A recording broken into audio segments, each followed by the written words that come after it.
Hello, ladies and gentlemen, boys and girls, and welcome to Trade Television. I'm Sam Edmund, and you're John Ralph, aren't you, Ralphie? I am. How are you? Welcome. I'm excellent. Thanks for coming. You're welcome. Massive day in football today. Hawthorn, no, they're not even involved, Not are they? involved. Collingwood are training today. Darcy Moore is officially out. Richmond are training today. Dusty Martin's got a bad corky into his knee. Simon Goodwin is speaking. Damien Hardwick has already spoken. Nathan Buckley is speaking right now. But really what's speaking loudest, Ralphie, is trades. Woo, all juicy. behind the scenes, real behind the scenes stuff. Trade Television actually here, but also Trade Radio launched today. And a man who was there for us is none other than Ben Broad. Welcome, Broad. So I don't want to call you in because we get a grand entrance from Benny Broad. This is outstanding. Trade TV's The man very who once first kicked guest. 82 goals for the Geelong Falcons in a single I season. think you're exaggerating. How many goals? What was the goal Might tally? have been 83, 84. There you No, I'm go. kidding. In 1983-84. Possibly. Broady, welcome to you. First of all, it was a massive panel for Trade Radio. Who was there? Who'd you see? It was. Well, the main two players that everyone was interested to see, of course, was Tom Lynch from the Gold Coast and Dan Hannebery. So we were all going along sort of thinking, this is the day. Tom Lynch, I am going to maybe he was Richmond. even going to come in a yellow and black jumper. Oh, yes. But no, it didn't happen. So it was a little bit of a subdued feeling in the room. So what was said down there? Tom basically spoke about how hard the decision had been for him. He said out of respect to the clubs still involved, and we know obviously the Tigers, Collingwood, still involved playing Friday night, that he didn't want to make his announcement just yet. So he's not even going to go to the game Friday night, he said. So he basically gave us donuts. pretty much. What about Paul Connors, one of the biggest managers in the game, who manages Tom Lynch, of course. He also manages Dylan Shiel, Andrew Gaff. Lots for him to talk about. What did Paul have to say for himself? Well, he obviously confirmed a bit of interest in Dylan Shiel. He certainly by no means said that Dylan's going to come back to Melbourne. So big decisions there for all parties by the sounds of it. Andrew Gaff, he said, had come through I think the biggest storm in his life, obviously. The perfect storm, the Perfect hardest storm, month of his that's life. right. So the on-field incident with Andrew Brayshaw and, of course, his father being ill, who's now thankfully on the mend. So no decision there yet. Lots of players canvassed today. Obviously, Dan Hannebery, as I mentioned before, he sort of confirmed that he's dealing exclusively with the Saints, and he's really confident in his body. He says everything's still good with Horse and the Swans, everything amicable. There's a small chance he'll stay there, but I think, as we know, that won't happen. He basically said Securita's not as bad as everyone thinks. That's right. It was a great soundbite. That was pretty much his quote. They're not as bad as everyone thinks, Yeah. and he had confidence in their list. So, yeah, that's going to be a done deal. Yep, okay. And what about Colin Young, the West Australian manager who looks after Mitch McGovern, who's also on the move, we understand? What did Colin have to say? Yeah, that was an interesting one. He obviously, McGovern, he mentioned that there'd been some interest about 12 months back, and there were 4 clubs involved. He said those 4 clubs are probably still coming to the party. One we know is Carlton. Mitch is expected, I think, to make his announcement maybe next week sometime. He'd had a bit of ankle clean-up surgery. A couple of WA clubs are involved, and he did mention one other Melbourne club that was involved, but obviously I think all roads are leading to Carlton, don't we? So maybe that's a Hawthorn. They've been mentioned in dispatches. We've been shocked before, but look, Adelaide are pretty adamant that they will get a deal done to Carlton. And look, they're going to haggle over picks and all those kind of things. But yeah, I think Carlton's all roads lead to Carlton. It's interesting. I'm not sure whether there's too much, you guys might know better than me, bad feeling between McGovern and the Crows. The quote that Colin Young said, how he'd met with McGovern had met with Don Pike. They'd basically come to an agreement or realise that it might just be better for both parties to go their separate ways, which seems a bit strange for a 23-year-old with plenty of upside that can play both ends. What's your best estimate or what you have uncovered about why he's leaving? Now, clearly there's discrepancies about whether he's on massive cash or less than Bryce Gibbs, more than Bryce Gibbs. Clearly it was a terrible year in a lot of ways, so the camp played into it in some ways, but let's face it, he's 23, the camp issue has been resolved. He could move on so easily at this football club and play there. Why do you think he doesn't want to play there? I can't give you a concrete answer. For me, it's a $1 million question. Maybe it's a combination of things. Maybe it's a little bit of money, a little bit of disgruntlement over the camp, and maybe a bit of bad blood there. But as you say, nothing that can't be resurrected. The money thing is interesting because it was initially portrayed that perhaps his nose was out of joint over cash, and Bryce Gibbs had come in on massive money. He signed a deal. They said, we haven't got that much money for you. And then Gibbs came in on better money than him. That was the accusation. But then Mark Rashudo, Jose Dennis, actually Gibbs is on less than McGovern is, and Gibbs actually taken a cut to get to the Crows from Carlton. So I don't know where the truth lies. For me, it's not as important as the fact he wants out. But still intriguing, though, for a player, as you say, Brody, 23, plays at both ends and has got his best footy ahead of him. You better go and bash some work out. You've been a busy boy this morning. Lots of names. Stay tuned to Super Footy. Oh, yeah, Do you get paid for this? Yeah, absolutely. You're going to you get paid as much as we get paid for it. You're going to sling him some money for a guest. That's what that they do around the corner. That their guests come on and they get handsomely rewarded. That's what all can right. they offer? My objections to checkbook journalism, given the Herald Sun sometimes pays for photos and these kind of things. Yep. I've just had to I shelve know you're it. passionate about this subject. I am very passionate. I've never paid for a thing in my life, but I can't be a hypocrite. Okay, the real story on Mitch McGovern. What's he worth? So Adelaide thinks he's worth 10 to 15. Carlton thinks he's worth 15 to 20. So by no means is that a gap that's too far to bridge. Yes. What do you think? No, I think 10 to 15 is fair, but are Carlton in trouble if they don't get a priority pick nestled in the middle of that first round? Yeah, It's far from a favourite. that would be really easy for them. It's effectively a free kick. But right now they've got pick 24 and 25. Package it up? Yeah, so you could package that up quite easily. You look at the points value. These things happen. They're a dime a dozen. They get done, though, don't they? Yeah. So and then you turn 23 or 24 and 25 into 13. Yeah. If you had to give 2 second-round picks for this bloke, Mitch McGovern, 23-year-old, can play forward or back, that's a fair deal. So, look, there's lots of discussion about it, but I think we both feel that gets done. Can I throw another name at you, Sam? Throw away. So, Hannebery, he was really confident about the fact that he can play great football for St Kilda.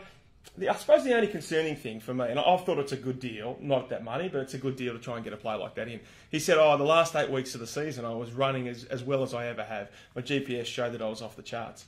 He didn't have a great final. I think he had a 12 and a 15 possession game the 2 weeks preceding that.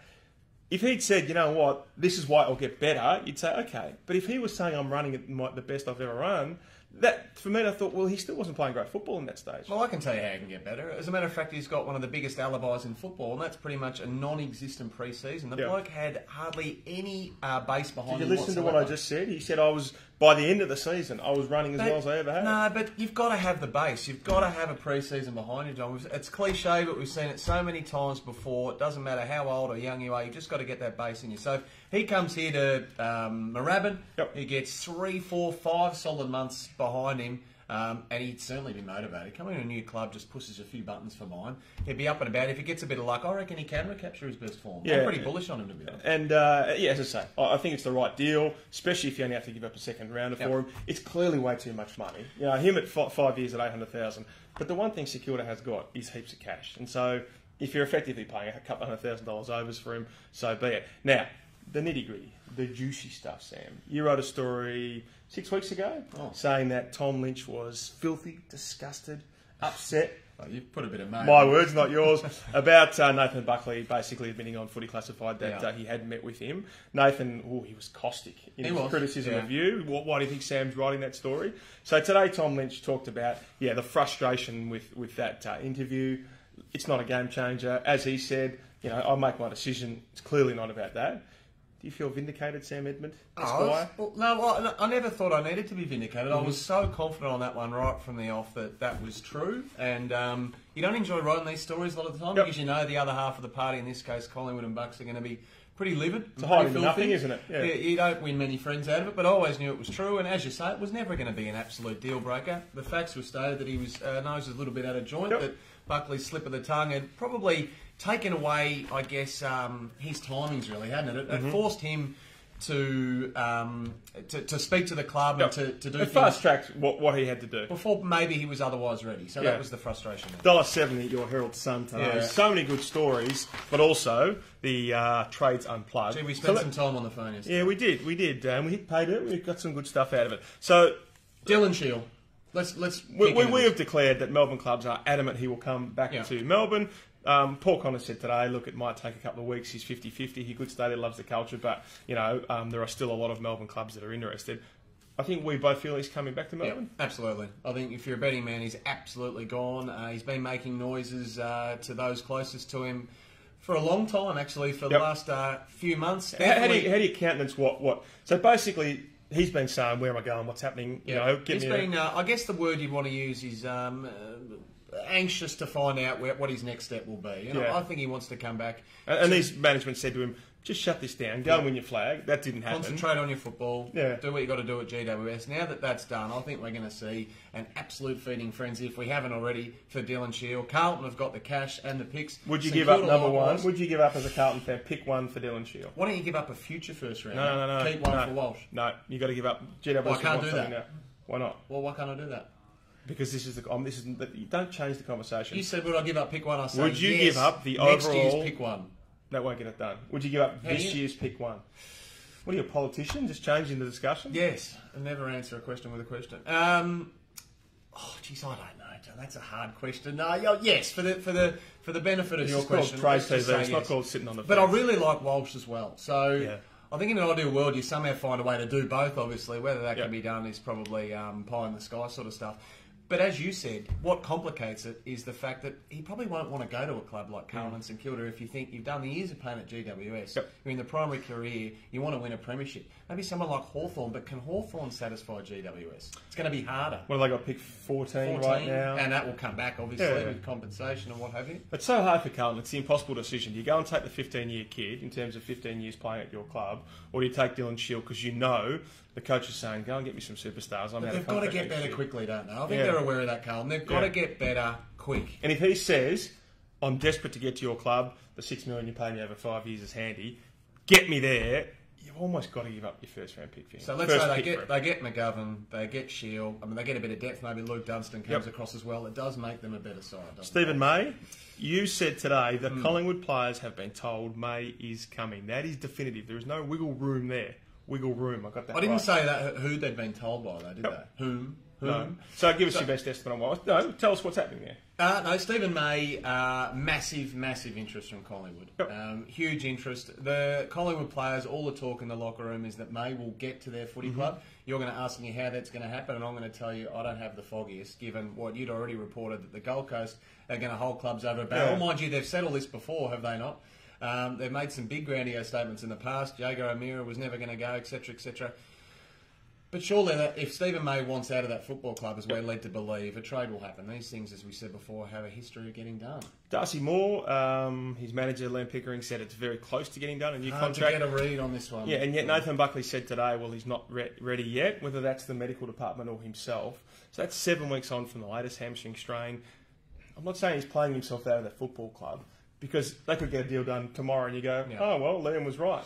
But would they be losing faith in the ability of his hamstrings to get into the line? So isn't it that the medical department have said, you're okay, all the scans are clear, there's nothing wrong with you, and he personally is saying, well, something's not quite right, I don't quite feel right. And Liam Pickering, his manager, said he was about 80% last week, but he's training well today, and he trained well earlier this week as well. I don't think he comes into the side, but it is a peculiar one. Is he? I reckon we're getting about 60% of the story there, aren't we? There's clearly something else in the background that, and as I say, Nathan didn't say he's not right, he said he needs to feel like he's right. That's what I mean. That's an odd one. What about Chad Wingard? He clearly feels he's all right, because from what we're told, that might be a monetary issue, John. Yeah, I mean, the stunning thing is that Port Adelaide are prepared to let him go, because you always know Victorian clubs would be keen on him.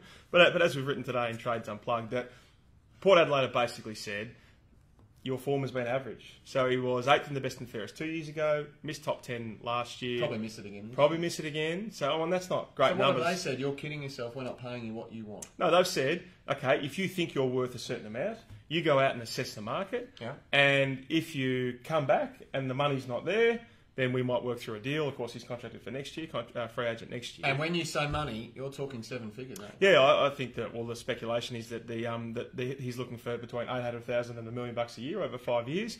So the clubs that are interested, quite clearly, the Western Bulldogs... Would they pay that? Yeah, I think they'd pay that. Yeah, I mean, who else are they paying there? I know they're going to get a long-term extension of Marcus Bontempelli, but they're losing a couple of their free agents already. Yeah. If you think about that cash, I mean, what's Roughhead on?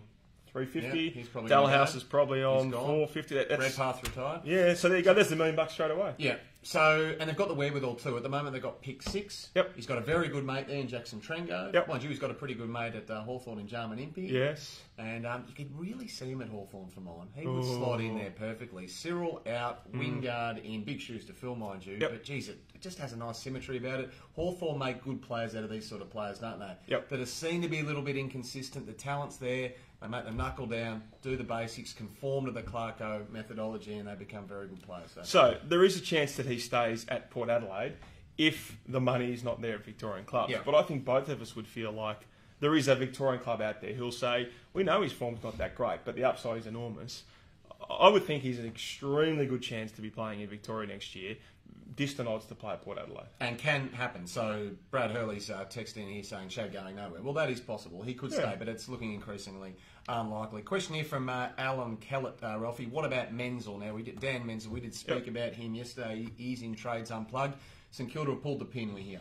Yeah, and this is not an official thing from St Kilda, but we're hearing very strongly from senior people that they basically said, we talked about a 2-year deal at modest money, but they just feel like right now he's not the man for him. So whether that's they've got other irons and other fires, or whether it's the fact that his final wasn't great, I think he had 8 possessions, kicked it behind. So it would seem that Geelong would have to offer him a 1-year deal now. What about Fasolo? So Fasolo likely to sign a 3-year deal at Carlton. He's kicked 24 goals in 12 games this season. VFL games, you're telling me? VFL games, yeah, including a 5. So let's not discount the 5.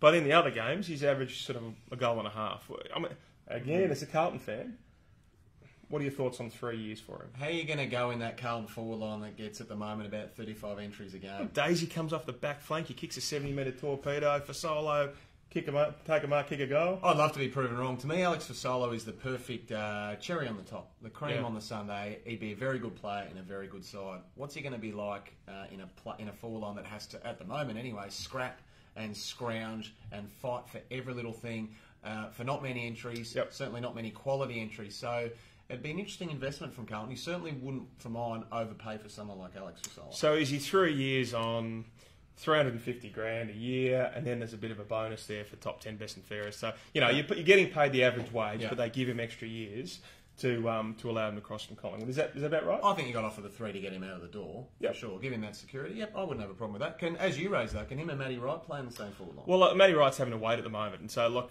you know, he's at his best, he's a really exciting 35-goal-a-year player who doesn't tackle much. At what he is right now, that's just Matty Wright. Question came through, I've just lost it here, but what's the latest with North Melbourne? So we know that Jared Pollock's going to get there on that sizable deal, $3.5 million over the 5 years, so about $700K a season. Aaron Hall pretty much done. So that seems to have developed a bit, Sammy. Like there was talk around whether other clubs are interested in, but you're pretty adamant that's spoke to a couple of people close to the Kangaroos who are very confident that's only a matter of time before that one happens. The one, though, that they've got no idea on, admittedly, and no one does for that matter, is Andrew Gaff. Maybe Andrew Gaff doesn't have any idea what's going on. He's so invested in the club at the moment over there, and rightfully so, because they're about to play in a preliminary final. Sounds as though he's made the decision, I'm just going to knuckle down in the next week or two at the Eagles, park it, come back to it when we're done. Yeah, Paul Connor said something like, I swear on my children's lives that he has not made a decision. Yeah, that's a big promise. Yeah, so, it's pretty specific, isn't it? So, but you can imagine, can't you? His old man's on his deathbed in hospital. I'm definitely coming back. I've just whacked a bloke. I'm definitely coming back. Dad gets a little bit better. I'm 50-50. Then he goes to West Coast for 10 days and he's high-fiving the coach and he's all of a sudden he's 30-70 and then they might win a flag. So you can see how these kind of things, they change their decision, or they change their decision 3 or 4 times until they actually make the final one. What else? What about Lobb? What about Lobb? Not Lobb. What about Rory Lobb? Rory Lobb, yeah. That's Freo?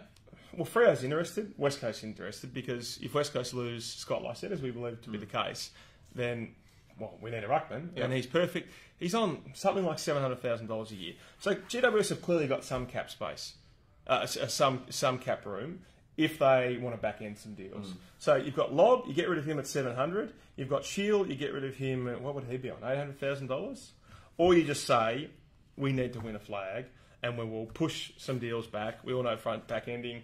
We'll give you $500,000 if you're $800,000 deal now, and you get $300,000 in the last year of his deal. What should they do? Should they go all out for a flag, or do they just say, if we could get 2 first-rounders for Dylan Shiel, we just roll along again? Because we've seen how good Taranto and Hopper and all these young kids we've brought into our system have been. Yep. So that one, that's what I would do. I think there's still enough young talent there. It's like the fruit tree that just keeps pumping out fruit all year round.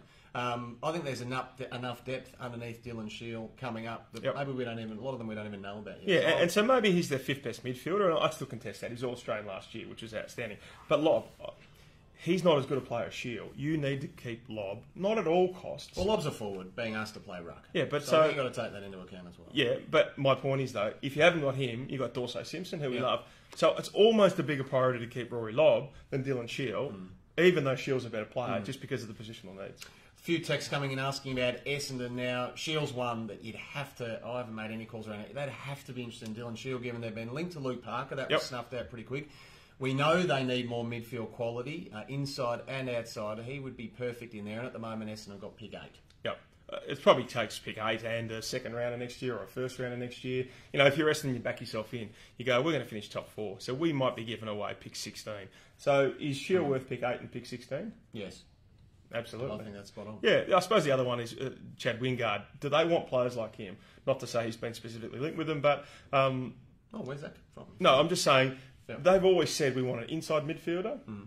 We don't want an outside midfielder. Surely Chad Wingard still adds to that mix. He's played some really good football in the midfield. He's still that, he kicked 53 goals 3 years ago. So he's still a better half forward, isn't he? But so the question will come to Essendon. If they can't find the inside mids, you think Mitch Wallace is probably going to sign on at the Western Bulldogs. How hard do they go for blokes who aren't exactly in their wheelhouse, but are just very good players that add to their list? Lachie Neale still bubbles away. I know real developments that we got unearthed there yesterday. Still linked heavily to the Brisbane Lions. Speaking of links, Link McCarthy has had a medical there, according to Fairfax. 3-year deal, again, for a player who's played 29 games in 8 years. So the interesting one there is they really like him, and their interest, according to, I think it was Daniel Cheney wrote it in The Age, that they liked him before their interest, which predates their interest in Lachie Neale. So they want those pressuring type forwards. Yeah, it's a big risk, but they got plenty of cash. Sounds like Jordan Roughhead on the move from the Western Bulldogs. I mentioned him earlier. 2 of the West Coast facilities in a bit of a holding pattern at the moment while Scotty Lysette makes up his mind, and their season's still alive, actually. So if Scotty Lysette does end up going to Port Adelaide and taking that nice, handsome offer, then you would have thought Jordan Roughhead will join West Coast. Yep, Jack Stephen. So spoke to his manager, Peter Lenton, who said, look, I just want to go on the record just to be really adamant about the fact that Jack Stephen is not going anywhere. Clearly another club asked about Jack Stephen. I don't know who it would be. Is it an Essendon? Is someone like that within Melbourne? And they were shut down.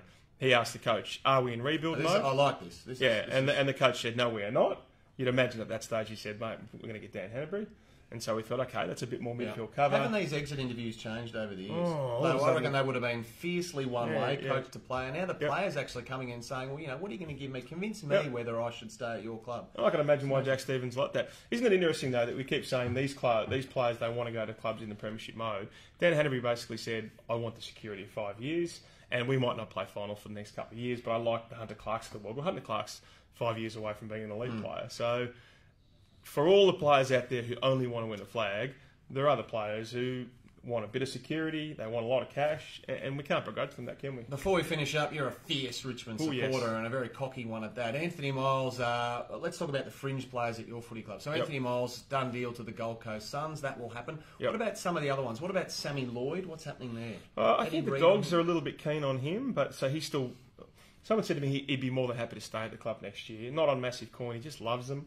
Reece Conker's another one who historically has decided to stay and back himself in, which you have to admire. Fremantle have repeatedly been knocking for him, and we hear are knocking again with a bit of security there. And I guess if Lachie Neale leaves, massive opportunity for him as well to play midfield all year. Yeah, well, Colin Young said today that there's clearly interest from Fremantle, but he even spoke to Blair Hartley, who's the Richmond list manager today, and said, look, once this all finishes, and hopefully he's won a flag by then, I'd like to get something done for him. So I think Colin's doing what all good managers should do, assess the options out there, but I would think that Reece would want to stay at the footy club. It's just a matter of what kind of cash. So you look at Miles is going from Richmond, Ellis is probably going to the Gold Coast, Townsend is someone the Gold Coast has been interested in, hasn't been offered a deal yet. Sam Lloyd, question mark there. So you can sort of see how a few of these blokes, maybe Conker, you can see how they can maybe create, I don't know, $500,000 worth of cap space. You back end some of the, you back end some of the salary for the older blokes, those 3 stars. You could sort of begin to see how they're making some room for Tom Lynch. All right, there you go. And a bit to play at Sydney as well with Jake Lloyd and the likes, and Nick Newman as well. We could go on all day. Yeah, even on just on Jake Lloyd, because I know a lot of Sydney fans are very upset about whether he might leave. Dan Hannebery said, I'm really confident that he will stay at that football club. Will he have to accept less, though? Because if lowball's a strong word, but earlier this year he wasn't happy with the money on offer from the Swans. Yeah, No, he shouldn't, because he's a star. Yeah. So if it's $500,000 a year, I think he did really well last year. He got a best and fairest bonus, and he might have finished second in the best and fairest. So maybe he's accepting a fraction less than that. But I think Sydney would be crazy to lose him, given that Nick Smith's getting a bit older in the tooth, Very good and player. longer in the tooth as well as older in the tooth. And older in the tooth. You've got some old teeth. No, thanks very much for joining us, ladies and gentlemen. It's been Trade Television here on a hump day on a Wednesday. Stay tuned to Super Footy, not just for the 4 teams and all the news surrounding them remaining in the finals, Ralphie, but the trade season, and particularly Trades Unplugged, because it's changing almost by the day. Well, I like Benny over there. I think he might replace you next week, so tune in for that.